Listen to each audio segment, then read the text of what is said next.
I know it's spring now, but that don't mean that everything that you sow is going to work. Not quite yet, because it's not really warm enough.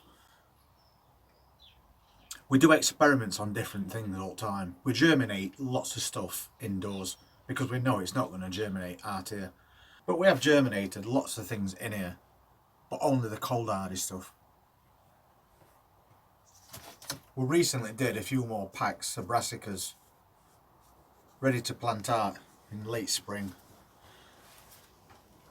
And this is a pack of calabrese that we've done, and we just dropped a couple of seeds in there just to guarantee we'd get something from every cell, and that's worked out perfectly fine. But that's because they're a cold weather plant, so they've got no problem germinating in these cold temperatures in this greenhouse. We've also got some Durham cabbage, and it's showing signs of germination. Not as good as the calabrese, but there's still something happening. But again, brassicas, cold weather plants. We thought we'd try a few dwarf French beans, and these have been in this pack for quite a while, and they're not really doing much of anything.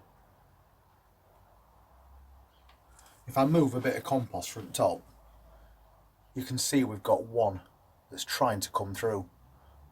Everything else not really interested because they're a warm weather plant, but we thought we'd try a few and see if we could get some going early in season, and that would have worked fine if we'd have took them indoors. But at the same time, once you bring them back out, it's still not warm enough for them, so you're better off waiting just a few more weeks. These are dwarf French beans and they're called slenderette, and the plants actually grow quite quickly, so there's no need to rush into anything. Once we start getting temperatures of 50 degrees and over through night, everything is going to grow 10 times faster than it is now. So there's no point in trying to grow things too early, because they're going to grow 10 times slower. And as soon as you get to that decent weather and you sow some more seeds, they're going to catch up with the ones that you did earlier anyway. There's a very good chance that the seeds that's left inside here have already rotted, or they could be just late starters. But if we sow another pack of these now and take them indoors, I'll guarantee that they'll come up and be established plants before any of these do that's left out here.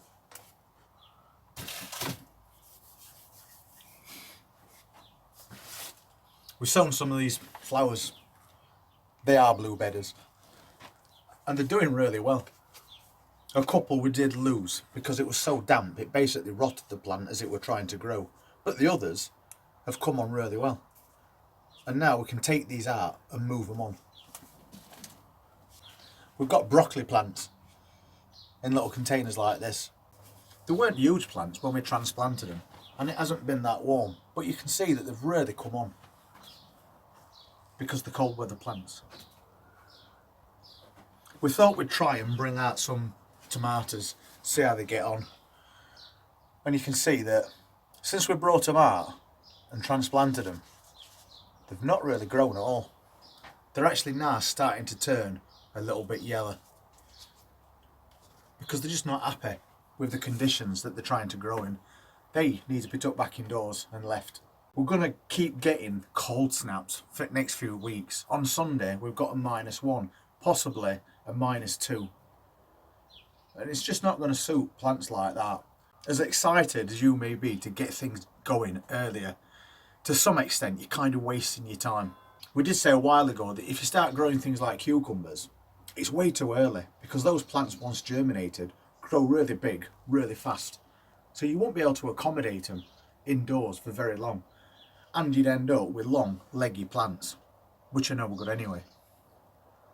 But at this time of year you can grow your plants indoors quite easily, and they won't get too big before it's safe to bring them into your greenhouse.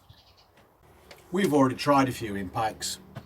We did them a few days ago, and just as an experiment we thought we'll leave them in greenhouse and see if they germinate.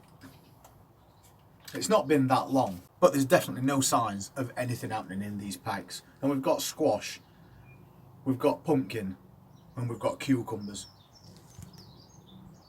It's too cold.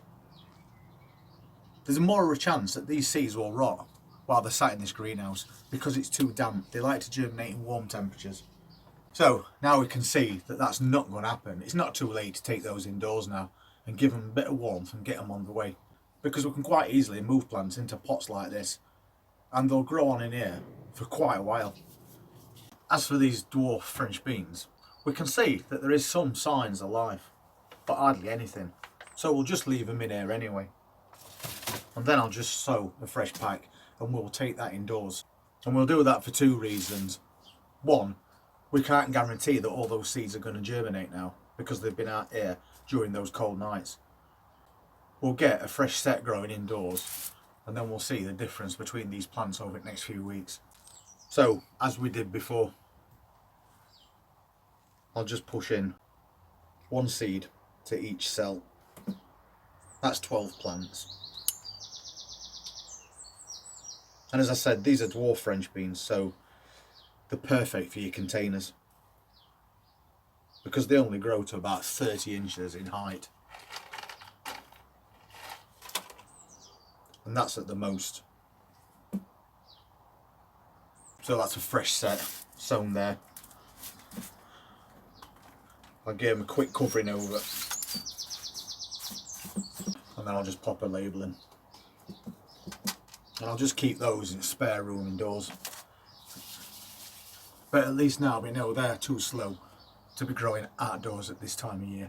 You'd be better off leaving those till like end of April, beginning of May to germinate outdoors. But at least now we know we're going to have some on way. We've been doing peas as well. Again, it's the difference between cold hardy plants and not. We put 2 peas in each cell in here, and you can see that we have got a couple of peas in each cell. Very cold hardy plants, peas. They look alright, they're nice and green. So these are basically ready to be put outside. But of course, we are going to wait, knowing that this cold snap's coming over the next day or so. But we can get ground prepared, ready for these to go in. And we've got a couple of packs of these. And those are the sugar snaps that we're planting out. So we'll need to provide some kind of support for these because they do grow tall. We also brought out some peppers. And they're not looking very healthy at all. We haven't had any minus temperatures at all since these were brought out. And the same with those tomatoes. But that little bit of change in temperature has knocked them right back. Again, the leaves are starting to go a little bit yellow.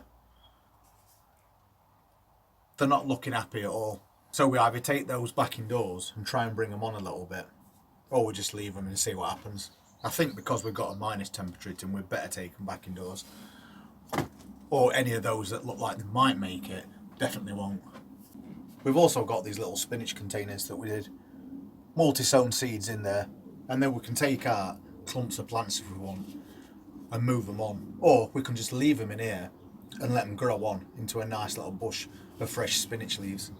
But again, the cold hardy plants, they don't mind growing at these temperatures, albeit slow.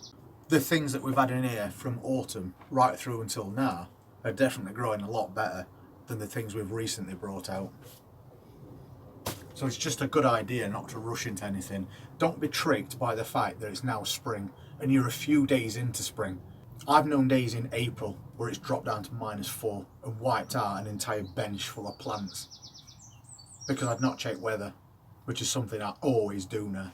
So just to be growing things on is difficult enough. Never mind trying to germinate them in temperatures they're just not suited to. We harvested this spinach container. If you remember, it was only last week. And look how much growth that these have put on again.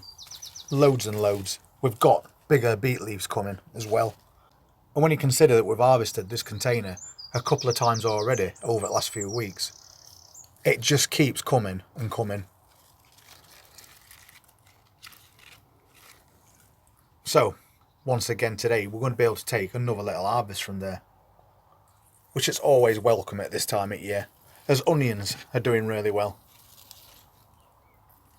As you know, we only grow these for the green tops anyway, but they're looking really healthy. And in front, we've got that multi-zone salad container that we did. Lots and lots of germination in those cold temperatures. And now some of these plants are starting to get the true leaves. So this container is now going to start to really fill out with fresh salad leaves for us to pick. The spring onions are doing perfectly well. We keep harvesting those and they keep growing back. They will stop after a while, but for now we've still got a good few harvests left to come out of this container, and the one beside it as well. We've got other broccoli plants that are even bigger. The roots are coming out the bottom of this one, so they're getting ready to be transplanted. So we'll be putting them out early next week. This carrot pot just keeps filling up by the day. And so does that trough. Again, full of carrots. And we've still got lots of onions that we need to take out and move on. They're red Brunswicks. We multi-sown some radish as well in this container. We only want it for leaves anyway. And it's doing alright. We're not expecting bulbs from this container, but I think at this stage it's time to cut some of these leaves back. Because otherwise they're just going to start and get tangled up with each other because we've left them. And then they're going to start and rot. So we'll harvest that one today, I think. And we've got loads and loads of plants in here. We've got broad beans, which is a dwarf variety. We've got carrots that grow into balls. We've got pickled onions. We've got an acer. We've got cabbages, cauliflowers and parsnips, all growing quite happily in these containers. And another container of spinach that we've harvested quite recently and then left the others to grow on. But all the plants are doing really well. Even these potatoes that we've sown quite recently. If you remember, we covered these up, I think it was last week. Because we knew a frost were on its way, we decided we'd better cover these up. Because if a frost hits this foliage as it's trying to grow, all this will turn black and die back. And then your seed potatoes are going to have to start all over again, which is wasting too much time. So, in just a week, it's not only come back through the compost that we buried it in, but it's also gained a few inches in height. So what we'll do is we'll bury that again, because we know it's going to be frosty tomorrow night. But for potatoes at this time of year, they're doing really well. So as difficult as it might seem at the moment, because it's spring, it's still not 100% suitable for germinating certain plants in your greenhouses. You can see the proof of it with what's happened with the French beans. Yet other plants around us have germinated quite fine. They're just not suited to this particular environment. It needs to warm up a little bit. And if you just wait, you're not only going to save yourself time, effort and seeds, you'll also realise, as we will over the next few weeks, that things are going to grow that much quicker and that much better, just for the sake of that temperature going up by a couple of degrees. I've also got lots and lots of things that I want to sow and get on with, but I just know we're not quite there yet. So although it's something that you don't want to really hear, with it being spring, still concentrate on all your cold hardy stuff. Get those repotted and brought on.